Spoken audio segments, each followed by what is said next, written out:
conducción, según se sabe, a nivel nacional es Cristina Fernández de Kirchner. Sí, claro. ¿Cómo viste esta primera parte del año a nivel económico, a nivel nacional? ¿Estás de acuerdo con las medidas que se tomaron? ¿Pensás que capaz faltó alguna acción en particular?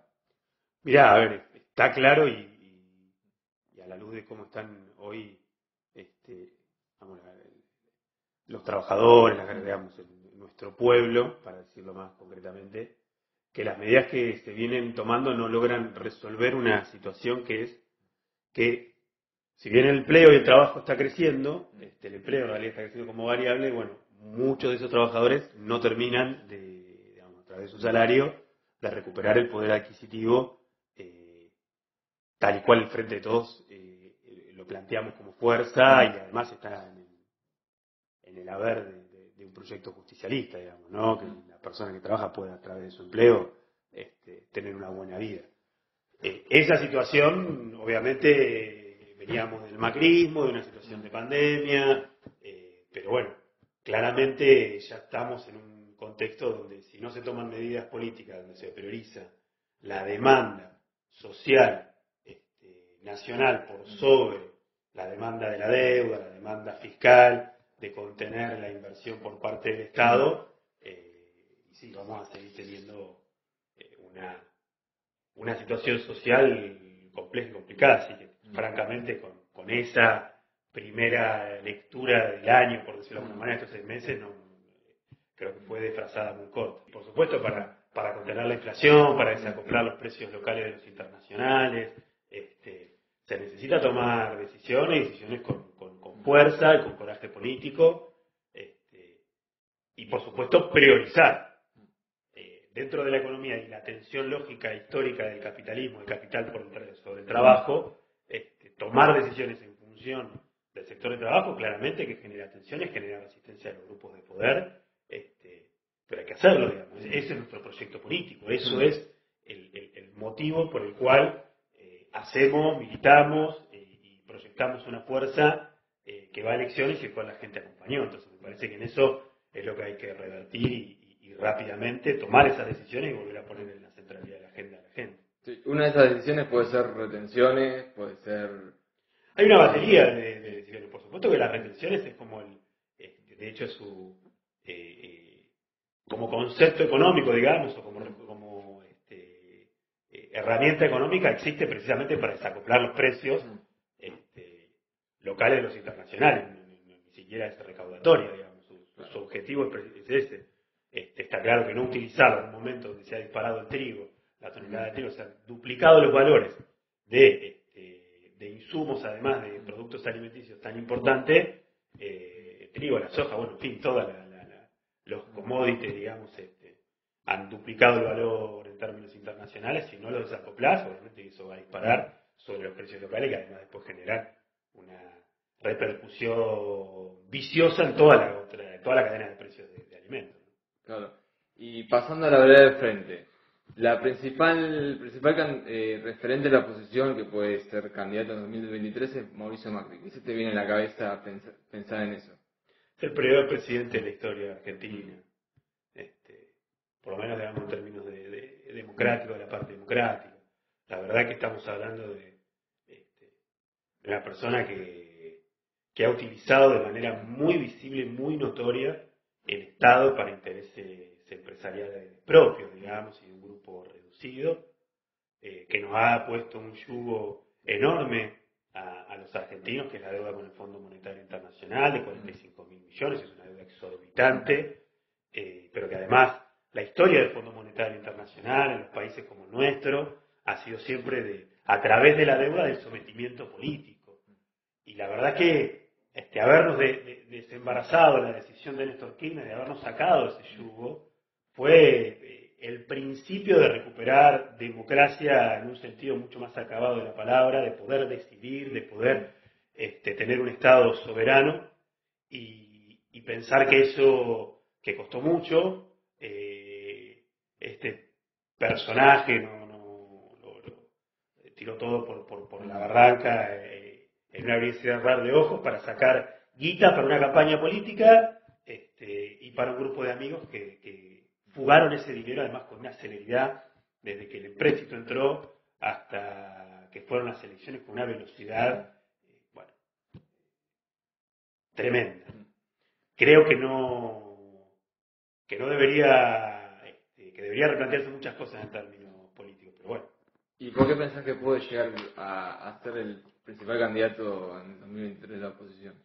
Bueno, porque es un hombre del poder, y el poder se sostiene y se expresa de varias maneras, digamos, hay un poder mediático, hay un poder judicial, hay un poder económico que lo sostiene y que se nota permanentemente, y bueno, eso también tiene que ver con las debilidades propias de los otros actores de la oposición.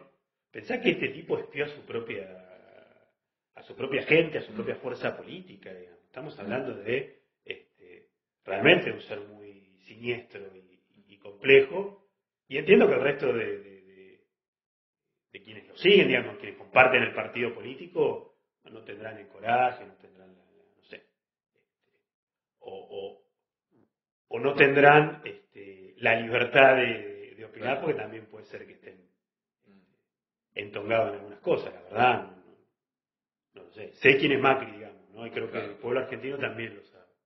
Pasando a La Plata, ¿cómo ves a la ciudad al día de hoy?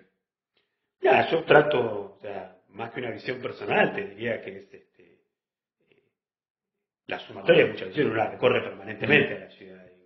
Y es una ciudad que está cada vez más desigual, cada vez más, ni siquiera te diría desigual, abandonada. No sé si la palabra es, hay una parte importante de la ciudad que está asignada al abandono, donde la misma comunidad, los mismos vecinos y vecinas resuelven todos los problemas elementales o básicos que debería resolver el gobierno municipal, la basura, la luminaria, las calles, la cantidad de barrios hoy donde los vecinos hacen apertura de mantenimiento de las calles, generan veredas, ponen luminaria, se organizan para la recolección del residuo, es impresionante.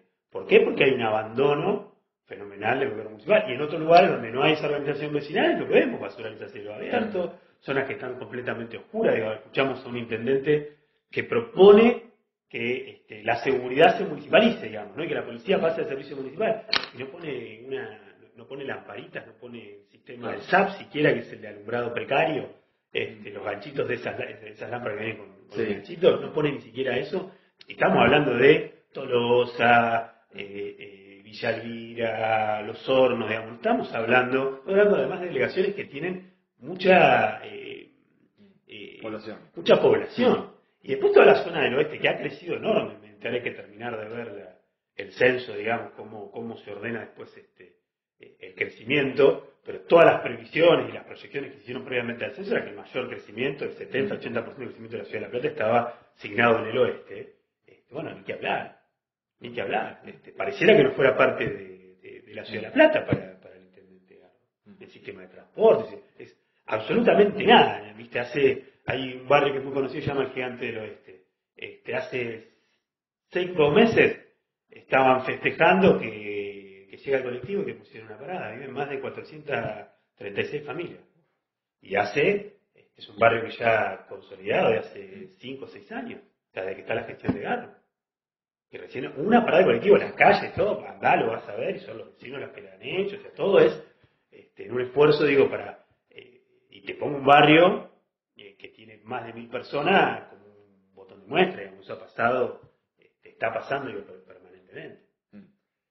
Pasando a la política local, ¿a quién te gustaría ver como intendente en 2023 o intendenta? Alguien que surja del peronismo. Yo creo que la ciudad requiere, digamos, de una visión. Digo, vos pensás que los años durante las gestiones del peronismo en la ciudad de La Plata, amén de cualquier discusión que se pueda generar, por supuesto, pero son los momentos donde ha tenido mayor avanzada en términos de la ciudad avanzada, digamos, en términos yo te diría fundamentalmente de inversión, después de planificación y de un montón de aristas para abrir. Pero creo que lo que hay que recuperar es una idea de ciudad que que vuelva a proyectarse, que vuelva a pensarse en una planificación de cara a los próximos 30, 40 años, la capital de la provincia de Buenos Aires, en sus cimientos está la planificación, y el modelo, el prototipo de paradigma de ciudad en el mundo, y hoy pareciera que es poner el parche arriba del parche, e inclusive la planificación está más pensada en los circuitos electorales, donde tiene ascendencia Juntos por el Cambio, entonces ahí planificación, ahí está la inversión del Estado, y el resto a la buena de Dios. Y me parece que en eso la visión integral por lo menos de lo que discutimos además permanentemente dentro de quienes nos toca ser referentes del justicialismo, del peronismo en la Ciudad de La Plata, estamos todo el tiempo discutiendo y trabajando en una idea de ciudad sumamente distinta a la que hay. Entonces, por eso lo digo, digamos, desde ese lugar, creo que lo mejor que le puede pasar a la Ciudad de La Plata es que haya alguien en la Intendencia con una mirada total de la ciudad y con una capacidad de gestión y de trabajo que no ha demostrado por lo más mínimo el actual intendente. ¿Y algún nombre propio, teniendo en cuenta un poco los candidatos de las últimas elecciones? Me parece que es un debate que hay que darse, que realmente falta mucho tiempo en ese sentido. Sí veo con buenos ojos que todos trabajemos en esa idea, porque eso robustece la fuerza política, hace que haya más compañeros y compañeras en esto que te digo, trabajando, recorriendo, hablando con la gente, planificando, en fin, ayudando además a los sectores de la Ciudad de La Plata que rara vez se encuentran, o por no decirte, nunca encuentran un lugar en el municipio, que hoy es más difícil de entrar a la municipalidad de La Plata, toda vallada, está lejos de ser un edificio de administración para la comunidad, ¿no? Bueno, y por último, vos en la última sesión denunciaste un proyecto que limita el agua potable a los productores del cordón hortícola. ¿Me podés contar un poco los detalles del proyecto y por qué te opusiste? Es un proyecto que designa una zona que va de la 90 a la 708 y de la 137 al límite con Bransen, donde buscan ese proyecto prohibir el acceso al agua, al puelche, dice más concretamente, es decir, a las napas, para la producción hortícola, o mejor dicho, cercenar o limitarlo solamente para el uso domiciliario, digamos. Teniendo en cuenta que nosotros tenemos el cordón productivo más importante del país, donde se produce el 80% del alimento hortícola de la provincia, que consume la provincia de Buenos Aires, que es la provincia más grande de la Argentina, tomar medidas restrictivas frente a una producción cuyo además origen está en unidades familiares, unidades productivas familiares, y no son extensivas de grande capacidad de dinero, de inversión para sostenerla, que el intendente Garro, que Juntos por el Cambio se plantea un proyecto para cercenar, limitar la producción, cuando no solo no invierte en ayudar en ningún momento, y en un momento además donde la gran discusión estratégica del mundo está en la producción de alimentos, en tener alimentos sanos, saludables y a costo,